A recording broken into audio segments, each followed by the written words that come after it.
முத்திரை செஞ்சா பலன் கிடைக்குமா? தொடர்ந்து செஞ்சா கட்டாயம் பலன் கிடைக்கும். முனிவர்களும் சித்தர்களும் நம்ம 5 விரலுக்குள்ள பஞ்சபூதங்களோட ரகசியம் இருந்ததை தெரிஞ்சு வச்சிருந்தாங்க. வெளி உலக சத்தத்தை மறந்து நம்ம உடம்போட நாம பேசுற பழங்கால அறிவியல் தான் இது. மருத்துவ முறைகளோட முத்திரைகளை சேர்த்து செஞ்சோம்னா விரைவா குணமாகலாம். முத்திரை பண்ணும்போது நம்மளோட மனசு அமைதியாகி ஹாப்பி ஹார்மோன் சுரக்கும். இது தூக்கமின்மை பிரச்சனையை சரி பண்ணி நம்மள ரிலாக்ஸா வைக்கும். நாம அளவுக்கு அதிகமா கோவப்படுறப்ப, டென்ஷன் ஆகுறப்ப, கவலையா இருக்கப்ப மன அழுத்தம் உருவாகி பாசிட்டிவ் வைபே இல்லாம போகுது.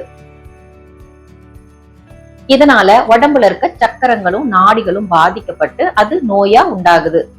தினமும் முத்திரைகள் செஞ்சோம்னா அது நம்ம உடம்புல இருக்க நெகட்டிவ் வைப்ரேஷனை மாத்தி நம்மளோட நாள்பட்ட நோய்களை குணமாக்குது. நல்ல ஆழ்ந்த தூக்கத்துக்கு உதவுற வாயு முத்திரை. நம்ம லைஃப்ல ஒரு புது பழக்கத்தை ஆரம்பிக்கிறப்ப உடனே ரிசல்ட் தெரியாது. ஆனா நம்மள பல பேரு உடனே ரிசல்ட் வராதனால அந்த முயற்சியை பாதியிலேயே கைவிட்டுடுறோம்.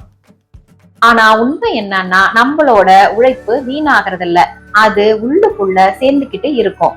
ஒரு நிஜமான மாற்றம் வெளியில தெரியணும்னா அந்த ரிசல்ட்டே தெரியாத ஆரம்ப கட்ட சோதனையை தாண்டி நாம முயற்சி பண்ணிக்கிட்டே இருக்கணும். இது முத்திரைக்குன்னு மட்டும் இல்ல, எல்லா நல்ல விஷயத்துக்கும் பொருந்தும். இப்போ வாய் முத்திரை எப்படி செய்யறதுன்னு பார்க்கலாம்.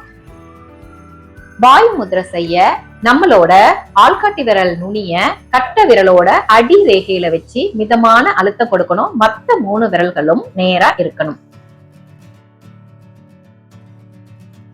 நம்ம உடம்புல இருக்க அதிக காற்று தான் நம்மளோட எண்ணெய் ஓட்டத்துக்கு காரணம். நாம விரல்களை வச்சு அதை அழுத்தி குறைக்கிறதுனால நம்மளோட எண்ணெய் ஓட்டம் குறைஞ்சு மனசு ரிலாக்ஸ் ஆகும்.